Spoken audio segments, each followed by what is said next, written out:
오늘은 지난 영상에 이어 우리 주위에서 가끔 볼 수 있는 부끄러움을 모르는 인간들에 대해 생각해 보겠습니다. 지금으로부터 10년이 훨씬 지난 어느 해에 한국의 어느 대학 교수들 몇 명이 마닐라에 출장을 왔고, 마닐라에서 거주하고 있던 그 대학 동문들 중에서 사업적으로 제법 성공했다고 알려져 있던 4명이 부부 동반으로 모여 출장 온 교수들을 초대하여 어느 식당에서 저녁 식사를 하였습니다. 그 동문들의 나이가 많은 순으로 A, B, C, D라고 부르겠습니다. C와 D는 나이가 같은 동창생입니다. 교수들과 마닐라 동문들은 그들의 7080 시대의 가난했던 학창시절과 졸업 후 자수성가한 자신들의 여정들을 회고하였습니다. 하지만 그들의 말에는 필리핀이라는 위험한 후진국에서 사업을 성공시킨 것에 대한 자랑만 잔뜩 섞여 있었던 데 반하여 필리핀의 더미방지법을 위반한 사실은 언급도 하지 않았으며, 탈세와 기술적인 밀수, 폭리, 직원들의 임금 착취가 그들이 축적한 부의 진실이었음을 감춘 것이었기에 D씨는 대체로 입을 다물고 있었다고 합니다. 평소 D씨는 탈세한 돈을 집에 가져가지 못하는 직장인들과 공무원들 앞에서 미안함과 부끄러움을 느낀다고 했습니다. 그렇게 즐거운 얘기들이 오고 가던 중 어느 교수가 말하길, 요즘에도 생활이 무척 어려운 학생들이 있고 대학의 장학금만으로는 그 학생들을 돕는 데에 절차상 애로사항이 있고 여러가지 한계가 있어서 교수들이 십시일반으로 돈을 모아 가난한 학생들의 생활비를 지원하고 있다고 했습니다. 그 말을 듣고 C 부부는 눈물까지 글썽였을 정도로 분위기가 감동적이었다고 합니다. 그런데 그때 갑자기 A씨가 발딱 일어나 교수들에게 이렇게 말했습니다. 우리가 모교 덕분에 이만큼 성공했으니 이제 조금이라도 보답하는 차원에서 가난한 후배 학생들을 돕겠습니다. 여기 모인 우리 4사람이 매년 1000불씩 모아서 보낼 테니 그 4000불로 교수님들께서 가난한 학생들의 생활을 도우면 어떻겠습니까? 교수들이 깜짝 놀라며 반색했던 것은 너무나 당연했습니다. A씨가 이번에는 그의 후배들인 B와 C를 보며 말했습니다.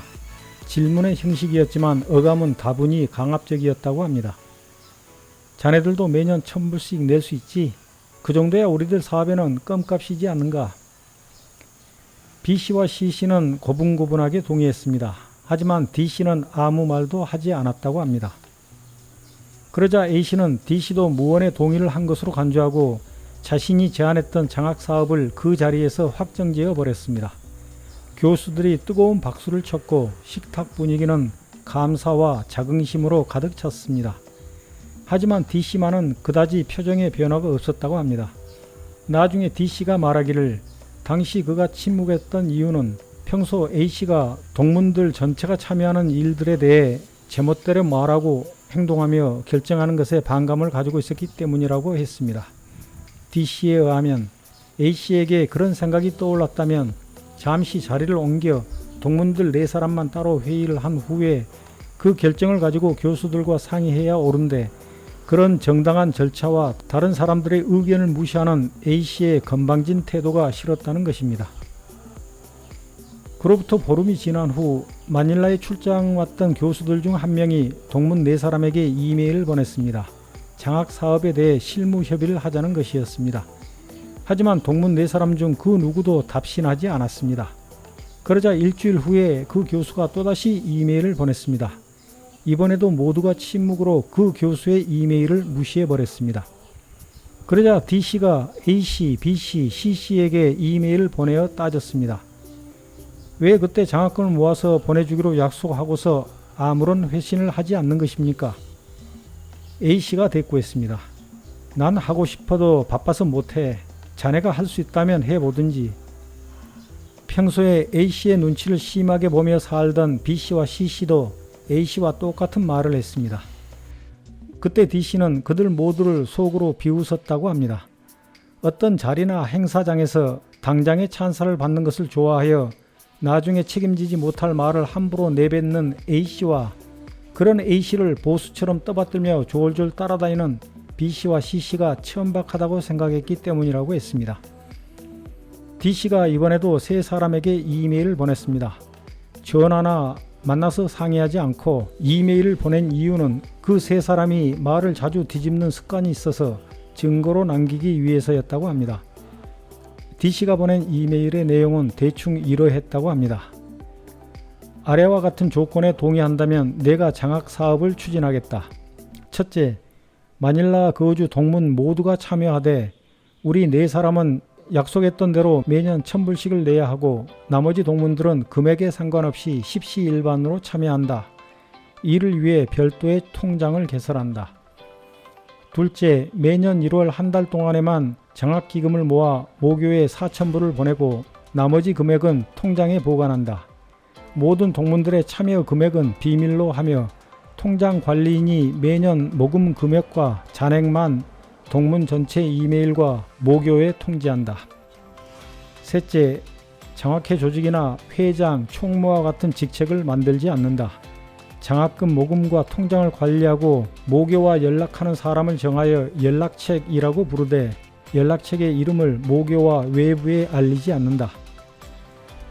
위 조건에 A, B, C가 동의하여 D씨는 연락책 명의로 합의된 이메일을 모교에 보내 장학금 모금 형식과 조건을 설명했고 그 후 해마다 모교에 보내는 장학금보다 훨씬 많은 금액을 모금하였으며 모교에서는 해마다 가정 형편이 어려운 학생들 4명을 선발하여 1,000불씩 지불했다고 합니다.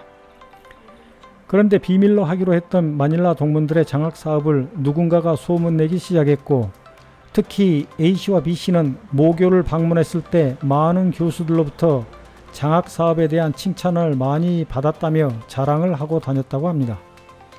몇 년 뒤 A씨가 D씨에게 말했습니다.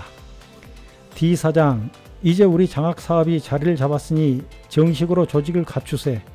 회장과 부회장, 총무를 뽑고 자네는 간사를 맡으면 좋겠네. D씨가 말했습니다. 그것은 우리가 처음에 했던 합의와 다릅니다. 그렇게 할 수 없습니다. 만약 A 사장님이 연락책을 맡고 싶다면 그렇게 하시지요. 하지만 장학사업을 하면서 회장, 부회장, 간사라는 직책을 만들어 명함에 새겨놓고 다니는 것을 나는 좋아하지 않습니다. 그러자 A씨가 물었다고 합니다. 자네 간사라는 자리가 얼마나 좋고 중요한 자리인지 모르나? D씨가 웃으며 대답했습니다. 나는 그런 건 모르고 관심도 없습니다. 만약 그런 조직을 만들면 우리들의 합의가 깨지는 것이니 내가 관리하고 있는 장학금 전액을 모교로 송금한 뒤 활동을 그만둘 것이며 나는 그런 조직에 참여하지 않겠습니다. A씨는 자신의 이름이 남들에게 널리 알려지고 명예로운 직책을 갈망하는 성격이라는 것을 그를 겪어본 사람들은 잘 압니다. 하지만 D씨는 그런 것을 좋아하지 않았기 때문에 A씨에게 이용당하고 싶지 않았다고 했습니다. A씨와 D씨가 대화를 나누고 나서 몇 달 후 D씨가 외국 출장 가고 없는 사이에 A씨, B씨, C씨가 모여 장학회 조직을 갖추기로 결정하였습니다.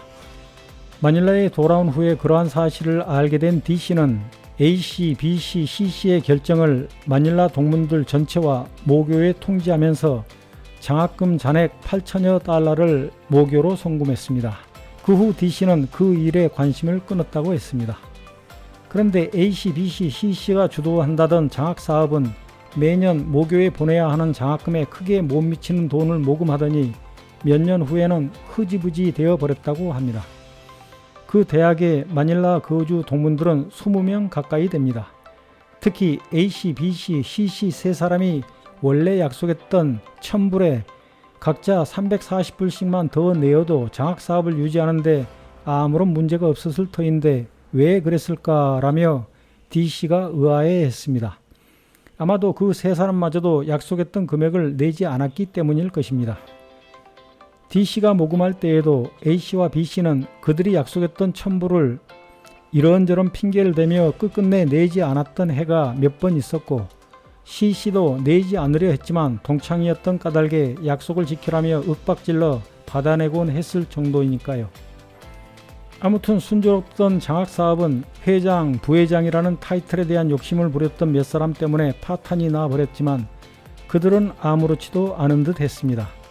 그래서 D씨는 약속 불이행과 자리 욕심에 대해 부끄러워할 줄 모르는 사람들이라고 그 세 사람을 비웃습니다.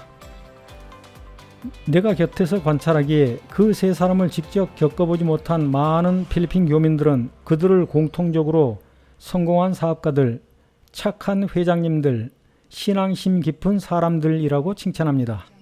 그리고 스스로 필리핀 교민 사회에서 지도자들이라고 자부하는 그들 세 사람은 그런 찬사에 부끄러워하기는커녕 오히려 당연한 평가라며 흐뭇해하며 살고 있습니다.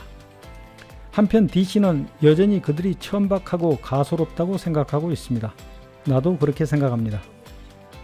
1975년 필리핀 바기오에 있는 성 루이스 대학을 졸업했던 이혜인 수녀가 이렇게 노래했습니다. 가볍게 약속했던 일들이 무겁고도 부끄러워 잠 안 오는 밤. 지금으로부터 198년 전에 세상을 떠난 영국의 시인 바이런도 이렇게 노래했습니다. 너의 약속 다 깨졌으니 너의 명성 가볍기도 해라. 내 이름 거론되는 소리에 나도 같이 부끄러움을 느낀다. 감사합니다.